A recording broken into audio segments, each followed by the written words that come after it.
He has a message to convey, and he is honest and sincere about it. And the message is, I believe, he uses words as weapons to hit people over the head with, to make them recognize that they are being hypocritical in every phase of their lives. Words are his tools. Are there any niggers here tonight? Let's see. There's two niggers, and between those two niggers sits a kike. And there's another kike. That's two kikes and three niggers. And there's a spick, right? There's another spick. Oh, there's a wop, there's a Polak, and a couple of grease balls. And there's three lace curtain Irish mix. I got three kikes here. Do I hear five kikes? I got five kikes. Do I hear six spicks? I got six spicks. Do I hear seven niggers? I got seven niggers. Sold American. I've passed with seven niggers, six spicks, five nicks, four kikes, three guineas, and one wop. You almost punched me out, didn't you? Well, I'm just trying to make a point. The point is the suppression of words. Now, dig. A certain disease is on its way to becoming an epidemic. Why? Because nobody talks about it. Nobody even wants to say the word. Because talking about it makes you the worst person in the community. What we have to do is we got to start talking about it. See, what we really need is to get some of our national heroes to admit that they've had it. It's the suppression of the word that gives it the power, the violence, the viciousness. Makes you think you've got the right to say a word like that in a public place. You know what word I'm talking about. It's against the law. If you ever said it in front of my wife or kid, I'd punch you right out. Toward the end, he wouldn't do any bits, he wouldn't do any jokes. All he wanted to do is stand out there every night and read from the transcripts of his trials. My first trial was in San Francisco in front of a judge, no jury. The judge was really distinguished looking. He looked like a movie judge, like Andy Hardy's father. So I said, well, that's cool. He'll be fair and kindly. Your Honor, if I just might interject, even if there were minors present, I don't think that I said anything that would have done them any harm. Young man, I think you better let your attorney try this case. Now, as far as I'm concerned, I'm ready to find you guilty right now. However, I will grant a continuance as you have requested. Thanks. Now, it's my understanding that he has a performance on Saturday. Saturday. Yes, sir. I want to caution you right now, young man. If I get a report that you have repeated any of this language, any of these words, you will take the consequences. Is that clear? If I repeat what words? Sorry. If I repeat what words specifically, Your Honor? You say anything that is obscene, and I'll take that into consideration when I finally dispose of the case. Obscene means to the average person, applying contemporary standards of the community. The dominant appeal of the matter being to arouse a prurient interest, which is a morbid or shameful interest in nudity, or sex, or excretion, which goes substantially beyond the limits of such matters, and is matter utterly without redeeming social importance. Now, sex and obscenity are not synonymous. In order to make sex obscene, it is necessary that the portrayal of it must be done in such a way that its dominant tendency is to corrupt the average adult by creating a clear and present danger of antisocial behavior. I can't work this shit out. My stomach is killing me.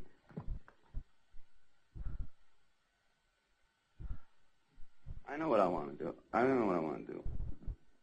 This is for you guys over there. I read in the Chicago paper. There's an article here in the Chicago paper about these transvestites who are posing as policemen. In other words, they're police officers who are dressing up like pretty ladies. Here's Officer Dolan. Stan, this guy's calling down the baths. Officer Stanley Dolan said that the hardest part of police work was learning how to walk in high heels, man. And I think that's a gas, man. You guys are so naive, man. I defend you all the time, but you're so naive. You think the guy is going to grab you and you're going to say, okay, now, stop that. You can't touch me. I'm not a beautiful woman. I'm a police officer and you're under arrest. But you guys don't know who you're dealing with, man. They don't care. They'll just grab you. And they'll say, I don't care if you are a cop. You got a cute ass, and I'm going to shtook you anyway, man. It's not nice, man. Hey! It's not nice to incite. It's not nice to entrap. It's not nice to exploit those people, man. They're sick people. You want to know what I'm talking about? I'm talking about Vietnam.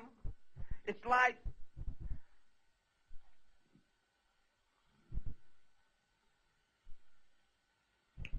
Catholicism is like one big franchise, man. It's like Howard Johnson's and Kennedy, man. No. He can't. Man, I can't put together what I'm trying to say. And the thing that I'm trying to tell you is it's harassment, man. It's repression. It's club owners being called up in the middle of the night and being told not to hire me or they're going to lose their liquor license. It's Vietnam. It's atrocities here and there.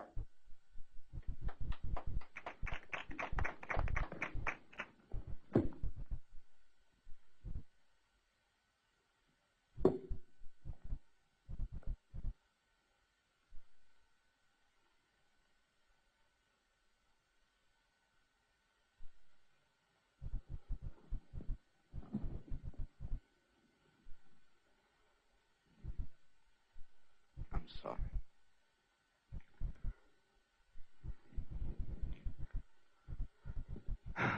I'm not funny. I'm not a comedian.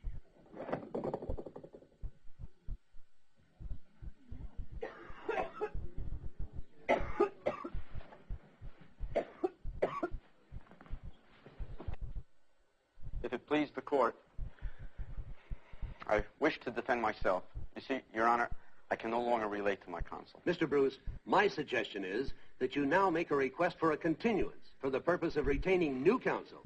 If you do, then I will so grant that request. Please, Your Honor, I just want a chance to talk to the court, just to talk to you, to another human being without all the legal double-talking bullshit. Mr. Bruce, you are making this very difficult for me. I'm sorry, Your Honor, but see, attorneys keep telling me, don't worry, it's just a lower court. They're all assholes. We lose here, we'll win in a higher court, but I don't believe I should lose here because I don't believe I'm doing anything wrong. Mr. Bruce, would you please sit down? I believe I do have the right to say the things I'm saying. Mr. Bruce, I'm running out of patience. If you just let me do my act for the court, I'll take my chances. If after you hear me do it, if you don't think it's funny, if you don't think it has any redeeming social value, if it just strikes you as dirty and I cannot allow this to continue. Your Honor, I so want your respect. I know you're a good person, and I know that this legal system is the best in the world, but you can't seem to hear me. Mr. Bruce, sit down. When I'm talking about tits and ass, I'm not up there just to shock the audience by repeating those words, tits and ass to tits and ass. The point I'm trying to make is that we all live in a very hypocritical Mr. Bruce, society. you leave me no alternative but to find you in contempt of this court.